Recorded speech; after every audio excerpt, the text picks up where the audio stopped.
Благодарам. Господине Минов, вака два аспекти. Прво, завршивте не ради поштитувањето кон председателката, туку заради тоа што толку беа аргументите, моравте нешто до пола да кажете, колку да се каже и да земете реплика ради реплика. Значи, точно дека беше 26% невработеноста 2017, сега не е 16, пониска е 15,9. Ама таа 15,9 е убедливо највисока на Балканот. Косово има помала невработеност од Македонија. Во интерес на јавноста, колегите од СДСМ никако да земат реплика, ама од место се многу гласни и бучни. Се ми е запишано и тука, не се секирете, цело ќе ги чуете аргументите. Второ, посечна плата. Точно е дека е 464 евра. Точно е. Точно е. И точно е дека е најниска во регионот. Косово има 540 и нешто евра посечна плата. Точно е. Ама сме најслаби. Исто како што е точно дека имаме 270 милиони странски инвестиции. Исто како што е точно дека ние имаме 270 милиони странски инвестиции, Србија има 3,67 милиарди. Албанија има 1,2 Косово има повеќе од 500, Босна, што и ние политиковозите не можеме крај да ја фатиме државното уредување, има повеќе од 300. И тоа не прави да бидеме убедливо закотвени на дното по економија. И точно е тоа дека во претходната влада странските инвестиции бевме од топ 3 дестинации на Балканот.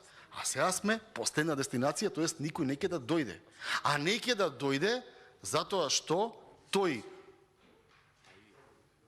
вашиот почитуван премиер и неговата екипа, како што кажаа американските стопанственици, рекетира се живо и диво што има економска активност во оваа држава. Затоа што тој, на кој се возбудувате ако речеме нешто спротивно од премиер, иако е во заминување, германските инвеститори му дадоа 0 за економска криза. Затоа што тој, кога дојде на власт, бевме 68 по корупција, сега сме 111, не сме 40. Затоа, господине Минов, не одбранливо е. Затоа, господине Минов, колеги од СДСМ од место зборуваат, да имаат аргументи и тука ќе дојдат, за целата јавност да слушне. И многу е проста работата. Во ниту еден момент не ми била намерата да зборувам за изборите во Кавадарци или во Неготино. И тоа немојте да го сваќате вие како лична навреда кон вас или било кој политичар од таму што доаѓа, функционер, гајанин или било што. Не. Тоа не ми беше поентата. Ако се сеќавате на мојата дискусија, одеше вака. Господине Минов, таа влада, тој буџет не е ваш. Не сте го правиле вие, е нивни. Нивни на владата. Владата одговара пред нас, пратениците. Ние, пратениците, одговараме према граѓаните.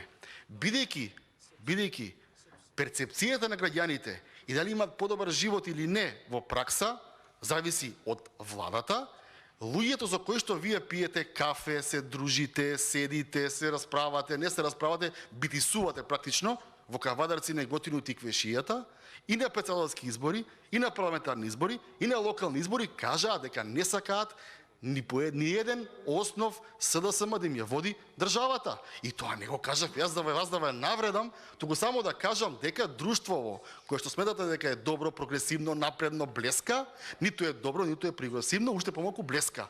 Тоа сакам да ви кажам. И многу ми е по-битно, не знам за вас, кога гледаме извештаи кај не рангираат тоа друштво, или е 0 по економија, или корупција, или рекетира се живо диво што има економска активност, и ја тоа друштво сметам дека не е добро, и добро е тоа што смета така мнозинството во Тиквешијата. Тој беше аспектот кажан за Тиквешијата. На крај,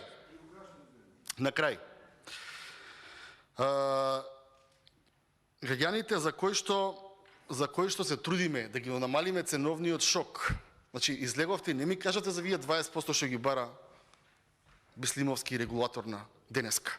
За тоа ништо не кажавте. Ја мислев, кажете, добро, не знаев дека е таква ситуација, еве опозицијава може имала за нешто право. Еве денеска бараат. Господине Минов, дали знаете дека ако се 20%, дај Боже се 20%, само тоа ќе кажам. Дај Боже се 20%. Со овие 20% што ги бара Бислимовски денеска. И 25 веќе качивме за 45% качивте цена на струја за 4 години. Ниту една влада тоа го не го направила во Македонија. Имаше една влада, тоест две влади, која ги правеа оние како се викаат далеководите, да се поврземе со Европска енергетска заедница од 2004 до 2008 двета заврши проектот. Кога имаше најголеми инвестиции во енергетика, ни за 5% не покачи струјата. Земавте држава со 25 милиони суфицит, 40% качувате струја и платите 40 милиона дефицит. Како да го крстам тој човек, господине Минов, кажете ми? Како да го крстам главата на таа организирана структура во држава да ти ја нарачам мафија да се вознемириш? Како да ја крстам, кажете ми? И што се однесува до бројките, пак ќе ви кажам, од prosečna плата, па се натаму, ниједна бројка сите ми се официјални. Од прва до последна бројка се официјални бројки. На дното сме на Балканот. И малку треба сериозни да бидеме тука тој поглед. Благодарам. Ви благодарам. За процедурално се јави колегата